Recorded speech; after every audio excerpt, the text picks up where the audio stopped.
Bwana, mambo vipi? Kwa majina naitwa Kinyu. So today nimekuja na kitu kipya kabisa, namna kubuti Windows 10 na namna kubuti Windows 11. Unaweza kuchukulia ni simple sana. Kweli ni simple, lakini unapotaka kubuti Microsoft Windows 10 na Windows 11, hizi mara nyingi za Windows za kisasa hatutumii PowerISO kwa sababu PowerISO is outdated. Kwa hiyo tunatumia software au app inayoitwa Rufus. So inatakiwa download Rufus kwenye Google Chrome au Microsoft Store, na zenu tutaibuti Windows kutumia Rufus, kwa sababu Rufus yenyewe ndio imecontain system kabisa za Windows kubuti kwenye flash, na inakupa kabisa muongozo kwamba unabuti kupitia GPT au MBR mode, tofauti na PowerISO. PowerISO yenyewe inabuti kwenye MBR only, not GPT style. So ukitumia MBR wakati mashine inatumia GPT, manake uwezo ukaipiga Windows mashine hiyo. Kwa hiyo kitu cha kwanza cha kukushauri, inatakiwa ugundue kwamba hard disk yako ni aina gani, ya kama ni MGPT au ni MBR, ambayo MBR ni media boot cover, ambayo ukija kwenye GPT ni guide partition table. Kwa unakuja hapa kwenye this PC, unakuja kwanza kwenye manage. Kabla ya kubuti Windows, unatakiwa uangalie kwanza disk yako ni ipo kwenye partition style gani. Kwa hiyo kuja kwanza ifunguke hapo tuone, ndugu mtazamaji. Utakuja hapa kwenye disk management hapa, utaifungua kama hivi, utaload kama hivi. Baada hapo utakuja hapa properties, tuiangalie hii disk ni aina gani. Detail event,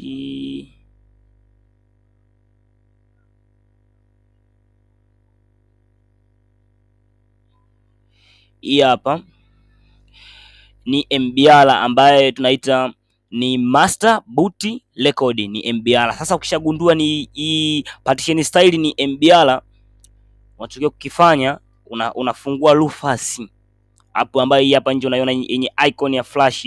Nitaifungua Rufus yangu kama hivi.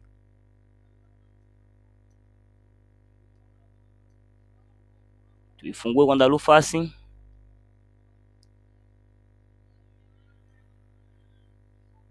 Tuone hapo. So ndio mtazamaji, tusubiri funguke Rufus.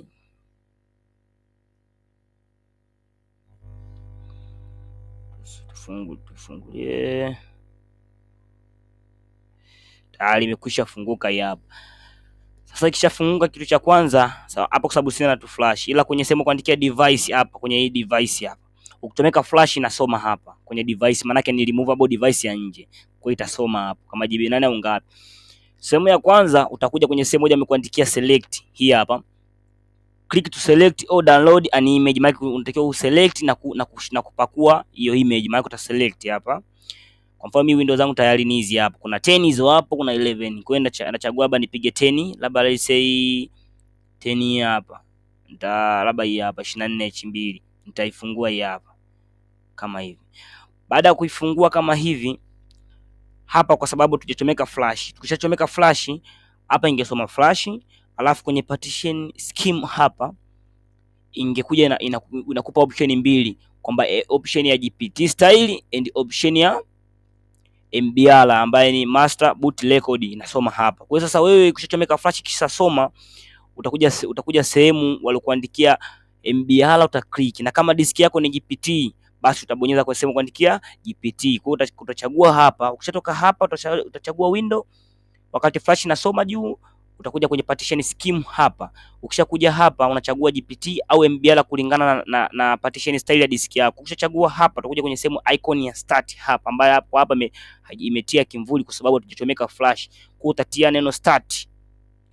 Baada hapo kuna maelezo utakuja tu kwenye hii icon ya juu, pia unapiga tu okay na itaanza kuboot, na inaboot ndani ya dakika 8 hadi 10, inategemeana na speed ya flash yako. Ndugu mtazamaji, basi niseme asanteni kwa kuwa nami Kinyu. Tukutane tutorial inayofuata tuweze kujulishana vitu mbalimbali na videtect kila siku. Asanteni.